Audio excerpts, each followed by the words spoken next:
दोस्तों, ये कहानी है 13 साल की वेडनेसडे एडम नाम की एक लड़की की, जिसके चेहरे पर किसी तरह के कोई इमोशंस नहीं बनते थे और मौत को लेकर उसके अंदर एक अजीब सा जुनून था। वो सोचा करती थी कि मरने के बाद इंसान कहाँ जाता है और उसका क्या होता है। इसी वजह से उसे अक्सर काले और सफेद रंग के कपड़े पहनना ज्यादा पसंद था। उसे देखकर सबको अजीब सा लगता, जैसे कि वो इस दुनिया की ही ना हो। तो चलिए जानते हैं कि आखिर वो लड़की ऐसी क्यों थी। तो कहानी की शुरुआत में वेडनेसडे को एक स्कूल में दिखाया जाता है, जहां वो अपनी डरावनी आंखों के साथ बरामदे में चल रही थी। वहीं बाकी सब लोग उसे घूर घूर कर देख रहे थे। जब वेडनेसडे अपना लॉकर खोलती है तो उसके अंदर उसे अपना भाई बंधा हुआ दिखाई देता है, जिसके मुंह में एक सेब था। वेडनेसडे उसकी रस्सियों को खोलती है कि अचानक उसे एक विजन आता है, जिसमें वो देखती है कि कुछ लोग उसके भाई को टॉर्चर कर रहे हैं। यहाँ हमें पता चलता है कि वेडनेसडे कोई आम बच्ची नहीं है और वो किसी को भी छूकर उसका अतीत और भविष्य देख सकती है। जब वेडनेसडे को पता चलता है कि स्विमिंग टीम के लड़कों ने उसके भाई को टॉर्चर किया था, तो वो 2 बैग में पिराना फिशेस को, जो बहुत ज्यादा खूंखार मांसाहारी मछलियां होती हैं, उनको भरकर स्विमिंग पूल के पास जाकर उन खून की प्यासी मछलियों को स्विमिंग पूल में छोड़ देती है, जिससे सारे लड़के अपनी जान बचाने के लिए पूल से बाहर निकलने की कोशिश करते हैं। तब वेडनेसडे उनसे कहती है कि उसके अलावा कोई भी उसके भाई को परेशान नहीं कर सकता। इसके बाद सीन शिफ्ट होता है और वेडनेसडे के माता पिता मोर्टिसिया और गोम्स को दिखाया जाता है। वो दोनों वेडनेसडे की हरकतों से परेशान हो चुके थे, इसलिए वो उसे नेवोमोर एकेडमी भेजने का फैसला करते हैं। इस एकेडमी में वो बच्चे रहते हैं जिनके पास कुछ खास ताकतें होती हैं और यहाँ उन्हें अपनी ताकत पर काबू पाना सिखाया जाता है। मोर्टिसिया और गोम्स भी इसी एकेडमी के स्टूडेंट्स थे, जिससे पता चलता है कि उनके पास भी सुपर पावर्स हैं। सीन शिफ्ट होता है और एक लड़के एम्बाक्स को दिखाया जाता है, जो एक हाइकर था। वो नेवोमोर एकेडमी के पास वाले जंगल में अकेला चला जाता है। वो जंगल में एक जगह रुककर आराम कर रहा होता है कि अचानक एक अनजान क्रिएचर उस पर हमला कर देता है और उसे मार देता है। उस एरिया के एक पुलिस को उसकी जख्मी बॉडी मिलती है और वो आसपास की जांच करता है। यहाँ पता चलता है कि ये पहला हादसा नहीं था, बल्कि इससे पहले भी ऐसे कई हादसे यहाँ हो चुके हैं। दूसरी तरफ वेडनेसडे एकेडमी में जाती है और वहाँ की प्रिंसिपल लैरिसा वीम्स से मिलती है, जो उस एकेडमी को चलाती हैं। लैरिसा उसे रूममेट्स एनेट से मिलवाती है। एनेट एक वेयरवुल्फ थी और हर मामले में वेडनेसडे से पूरी तरह अलग थी। एनेट को रंग बहुत पसंद थे और उसने अपने साइड के कमरे को अलग अलग रंगों से सजा रखा था, जबकि वेडनेसडे को काली और डार्क रंग की चीजें पसंद थी। बाद में एनेट वेडनेसडे को एकेडमी में घुमाती है और वहाँ के मेन ग्रुप फैंग्स, फर्स, स्टोनर्स और स्किल्स के बारे में बताती है। फैंग्स के ग्रुप में वैम्पायर्स होते हैं, फर्स्ट ग्रुप में वेयरवुल्फ होते हैं और स्टोनर्स पत्थर में बदल सकते हैं और उनके सर पर सांप होते हैं। वहीं स्केल्स में जल परियां होती हैं, जो लोगों के साथ आसानी से हेर फेर कर सकती हैं। एनेट वेडनेसडे को सबसे पॉपुलर लड़की बायांसा बार्कले के बारे में बताती है, जो बहुत ही खूबसूरत जल परी थी। बायांसा का एक एक्स बॉयफ्रेंड ज़ेवियर थॉप भी उस एकेडमी में होता है, जो अपनी ड्राइंग को असलियत में बदल सकता है। इसके बाद वेडनेसडे के माता पिता वहाँ से चले जाते हैं, लेकिन जाने से पहले वेडनेसडे के पिता उस पर नजर रखने के लिए एक कटा हुआ हाथ वहाँ छोड़ देते हैं, जो जिंदा होता है और उसे थिंग कहा जाता है। इसके बाद वेडनेसडे तलवारबाजी की क्लास में जाती है और वहाँ बायांसा के खिलाफ लड़ने के लिए तैयार हो जाती है। बायांसा और वेडनेसडे के बीच जबरदस्त लड़ाई शुरू होती है और दोनों बराबर पॉइंट पर होते हैं। इसके बाद बायांसा कहती है कि वो बिना किसी हेलमेट के ये गेम खेलना चाहती है और ये गेम तब खत्म होगा जब दोनों में से किसी एक के शरीर से खून निकलेगा। दोनों के बीच फिर से लड़ाई शुरू होती है और दोनों एक दूसरे के ऊपर वार पे वार करते हैं। बायांसा वेडनेसडे पर वार करती है और उसके सर के बाएं तरफ एक कट लग जाता है, जिससे वेडनेसडे के सर से खून निकलने लगता है। इस तरह बायांसा जीत जाती है। वेडनेसडे को चोट पर मरहम लगाने के लिए ले जाया जाता है। जैसे ही वेडनेसडे पट्टी लगवाकर बाहर निकलती है, ऊपर से बर्ड के आकार का एक बड़ा पत्थर उसके ऊपर गिरने वाला होता है, लेकिन उसी वक्त ज़ेवियर उसे धक्का देकर बचा लेता है। कुछ देर बाद वेडनेसडे अपने कमरे में वापस आती है तो उसे महसूस होता है कि कमरे में कोई है और उस पर नजर रख रहा है। वो कमरे को चेक करती है और बेडशीट के नीचे उसे थिंग मिल जाता है। वेडनेसडे समझ जाती कि ये उसके माता पिता का काम है, इसलिए वो थिंग से कहती है कि उसे उसका साथ देना होगा, वरना वो उसे ड्रॉर में बंद कर देगी। थिंग डर जाता है और उससे वादा करता है कि वो वेडनेसडे के साथ गद्दारी नहीं करेगा। वेडनेसडे ने जो पिराना वाला प्रैंक किया था, उस वजह से उसे दिमागी डॉक्टर के पास ले जाया जाता है, लेरिसा उसे नेवरमोर एकेडमी के पास ही एक छोटे से शहर जेरिको में जांच के लिए लेकर जाती है। वेडनेसडे अपनी थेरेपिस्ट से मिलती है, लेकिन उसे किसी के बारे में कुछ भी नहीं बताती। उसके दिमाग में एक प्लान आता है और वो बाथरूम से जाने के बहाने खिड़की से निकलकर भाग जाती है। इस बीच वो एक आदमी से टकरा जाती है और उसे एक विजन आता है, जहां वो देखती है उस आदमी की कार एक्सीडेंट में मौत होने वाली है। वेडनेसडे डर जाती है और रिलैक्स होने के लिए एक कॉफी शॉप में पहुंच जाती है।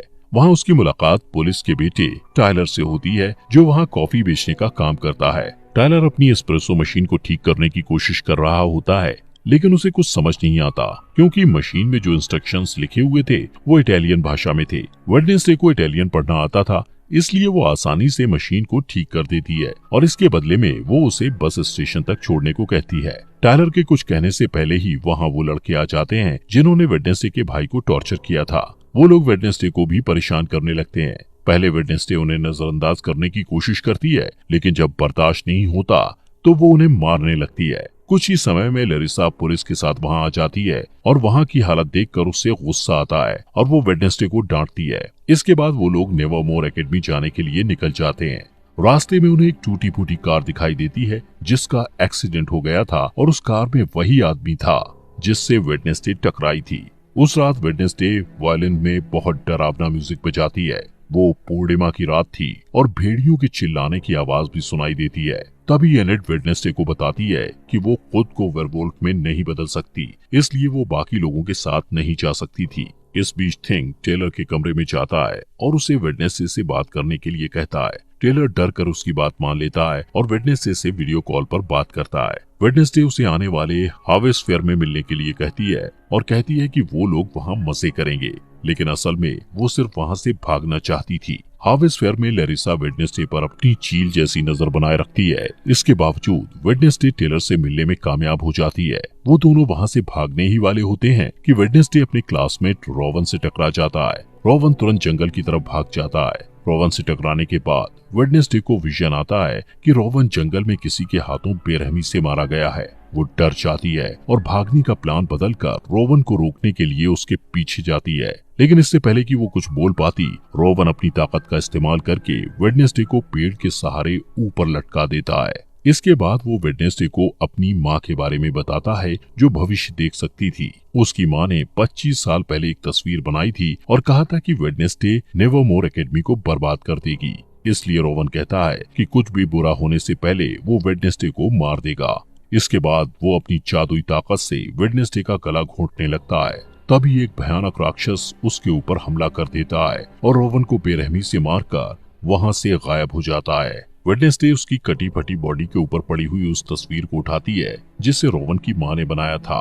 उसी वक्त पुलिस का हेड अपने पुलिस ऑफिसर्स के साथ वहां आता है और रोवन की बॉडी को ढूंढने की कोशिश करता है, लेकिन उसे बॉडी नहीं मिलती है। इसके बाद वेडनेसडे को पुलिस हेड के साथ दिखाया जाता है जो वहां हुई घटना के बारे में उसे बताती है, लेकिन हेड को उस क्रिएचर वाली बात पर भरोसा नहीं होता और उसे लगता है कि ये काम नेवरमोर एकेडमी के ही किसी स्टूडेंट का है। तभी वहां एक ऑफिसर आ जाता है। उसकी नजर दरवाजे से निकलते हुए रोवन पर पड़ती है जो जिंदा था। जब वेडनेसडे अपने कमरे में जाती है तो देखती है कि एनेट पीओ कप नाम की एक कॉम्पिटिटर की तैयारी में बिजी है।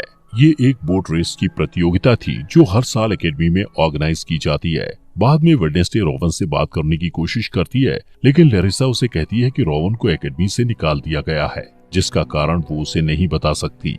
वेडनेसडे को शक होता है और वो प्लान बी के मुताबिक थिंग को रोवन पर नजर रखने के लिए उसके पीछे भेजती है।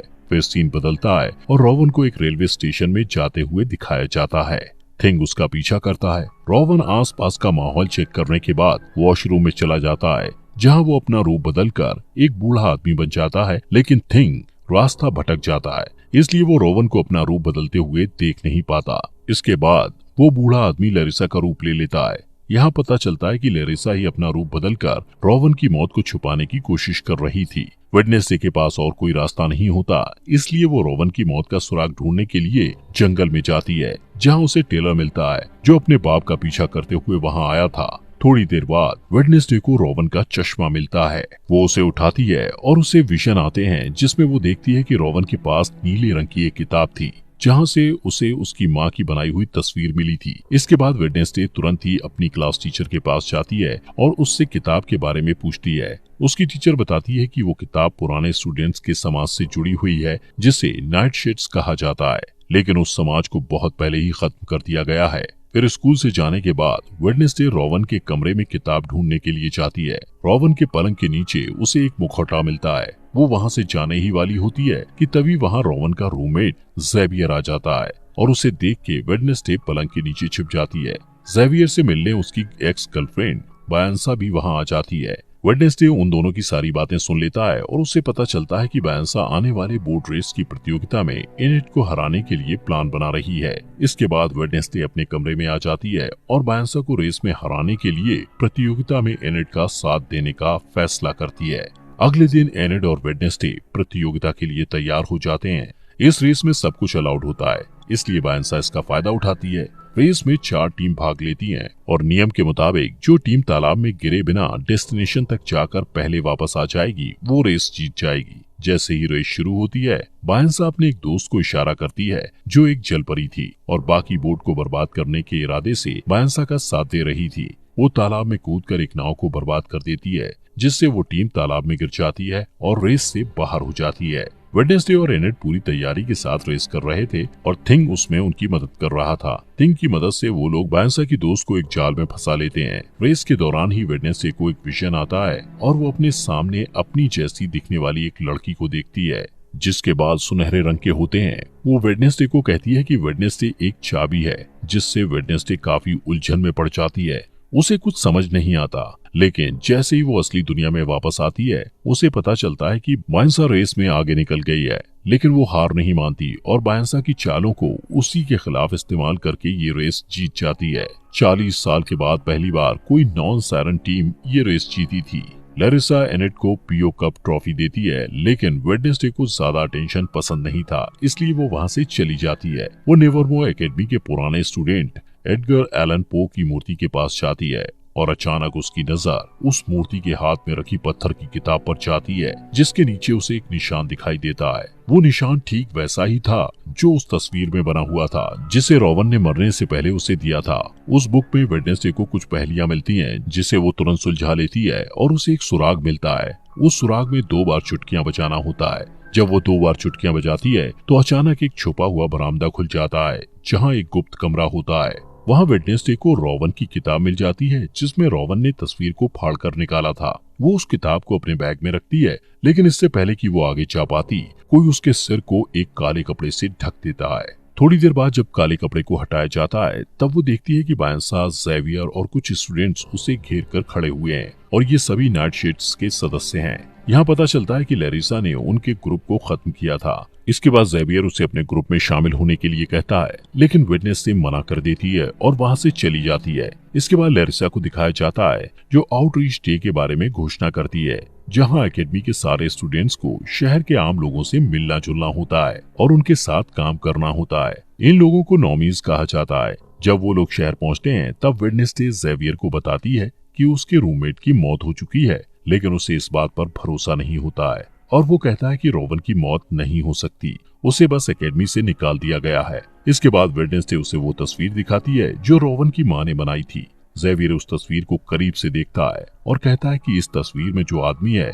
उसने जेरिको शहर को बसाया था और उसका नाम जोसेफ क्रैकस्टोन है। थोड़ी देर बाद वेडनेसडे पिलग्रिम वर्ल्ड में जाने का फैसला करती है, जहां जेरिको के इतिहास के बारे में पता चलता है। वहां वेडनेसडे यूगिन नाम के लड़के से मिलती है जो मधुमक्खी पालने वाले क्लब में उससे पहले मिल चुका था और दोनों की दोस्ती भी हो गई थी। वो दोनों बातें करने लगते हैं और आसपास की चीजों को देखते हैं। इसके बाद सारे स्टूडेंट्स वहाँ की केयरटेकर अर्लिन से मिलते हैं, जो उन्हें पिलग्रिम वर्ल्ड घुमाते हुए जोसेफ क्रैकस्टोन की कलाकृतियों के बारे में बताती है। वेडनेसडे को ये सारी बातें इंटरेस्टिंग लगती हैं और वो अर्लिन से उसके बारे में और जानना चाहती है।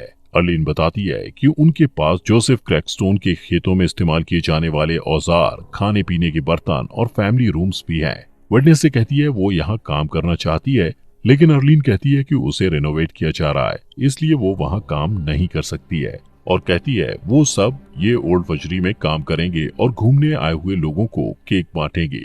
बाद में वेडनेसडे और यूगिन क्रैकस्टोन के फैमिली रूम में घुस जाते हैं। वहाँ वेडनेसडे को एक तस्वीर मिलती है जिसमें वो लड़की भी होती है जिसे वेडनेसडे ने अपने विजन में देखा था। थोड़ी देर बाद उसे वो किताब भी मिल जाती है जो उस लड़की ने पकड़ी होती है। वेडनेसडे देखती है कि उस किताब के सारे पन्ने खाली हैं, इसलिए उसे शक होता है कि ये किताब नकली है। तभी वहाँ यूगीन के साथ अर्लीन आ जाती है और उसे पकड़ लेती है। वेडनेसडे उससे असली किताब के बारे में पूछती है। तब अर्लीन झिझकते हुए बताती है कि 1 महीने पहले वो किताब चोरी हो गई थी। इसके बाद वो कॉफी शॉप में वापस टेलर से मिलती है और वो दोनों जोसेफ के बारे में पता करते हैं। टेलर कहता है कि ओरिजिनल मीटिंग हाउस का जो हिस्सा बचा हुआ है वो जंगल में है और पूरी तरह खंडर हो चुका है, जिसका इस्तेमाल अब क्रैश पैड के रूप में किया जाता है। इसके बाद वेडनेसडे जोसेफ क्रैकस्टोन की उस जगह की तलाश करने के लिए थिंग के साथ तुरंत जंगल में जाती है। इस दौरान उन्हें एक बेघर आदमी मिलता है, लेकिन थिंग उसका दम घोटने लगता है और उसे डराकर भगा देता है। तभी वेडनेसडे को एक विजन आता है और वो खुद को 400 साल पहले के टाइम में देखती है। यहाँ वो सुनहरे बाल वाली लड़की दिखाई देती है जिसे वेडनेसडे पहले भी अपने विजन में देख चुकी थी। उस लड़की को गांव वालों ने घेर रखा था और वो उसे शैतान की संतान कहकर पुकार रहे थे। तभी वहाँ जोसेफ क्रैकस्टोन आ जाता है और उस लड़की को गुडी एडम्स कहकर बुलाता है। वो कहता है कि गुडी एक डायन है और उसे भी उसकी माँ और दूसरे आरोपी के साथ उस खेत में मर जाना चाहिए। इसका जवाब देते हुए गुडी कहती है कि जोसेफ ने उसकी जमीन हड़पी है, बहुत से निर्दोष लोगों की जानें ली हैं और उनकी शांति छीनी है। जोसेफ को गुस्सा आता है और वो गुडी को थोड़ी देर तक घूरता है और फिर उस खेत में आग लगा देता है। गुडी अपनी माँ को बचाने की कोशिश करती है, लेकिन उसकी सारी कोशिशें बेकार हो जाती हैं। जब कोई उम्मीद नहीं बचती तो वो एक गुप्त दरवाजे से निकलकर वहाँ से भाग जाती है। वेडनेसडे वहाँ छुपकर ये सब कुछ देख रही थी। गुडी जल्द ही वेडनेसडे के पास आती है और कहती है कि जोसेफ अपनी ये लड़ाई तब तक नहीं रोकेगा जब तक वो सबको मार नहीं देगा। इस खुलासे के बाद वेडनेसडे असली दुनिया में आ जाती है। वो थिंग को सब कुछ बताती है जो उसने अभी अभी देखा था। उनकी बात खत्म भी नहीं होती कि अचानक उन्हें वही भयानक राक्षस नजर आता है जिसने रोवन को मारा था। उसी वक्त बारिश होने लगती है। वेडनेसडे बारिश में भीगते हुए उसके पीछे भागती है, लेकिन वो बहुत आगे निकल जाता है। वेडनेसडे उसके पैरों के निशान का पीछा करती है, लेकिन अचानक वो निशान इंसान के पैर के निशान में बदल जाते हैं, जिससे पता चलता है कि वो राक्षस कोई इंसान ही है। तभी वेडनेसडे ज़ेवियर से टकरा जाती है और उसे सब कुछ बताती है जो उसने देखा था।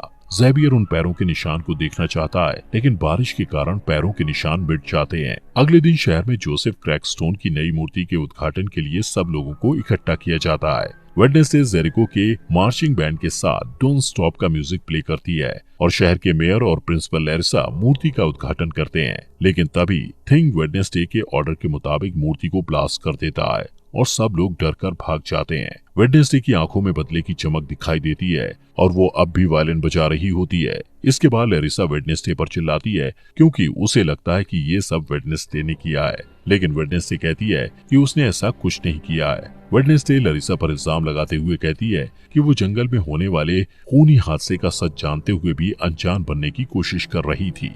उस रात वेडनेसडे को मिलने वाला बेघर आदमी जंगल में दिखाई देता है। तभी वो राक्षस उस पर हमला कर देता है। उस बूढ़े आदमी के पास एक कैमरा था जिसमें वहाँ की तस्वीरें कैद हो जाती हैं। कुछ समय बाद पुलिस हेड और उसकी टीम जंगल से उस खंडर तक पहुँच जाते हैं और उन्हें उस बेघर बूढ़े आदमी की बॉडी मिलती है। उन्हें वो कैमरा भी मिलता है जिसमें हादसे के वक्त की फुटेज होती है, जो असली गुनहगार को सामने ला सकता है। जब कैमरे की तस्वीरों को बड़ा करके देखा जाता है, तब पुलिस हेड हत्यारे का चेहरा देखता है। वो एक राक्षस का चेहरा था जिसे देखकर ऐसा लगता था जैसे वो किसी के बुरे सपने से निकल कर आया हो।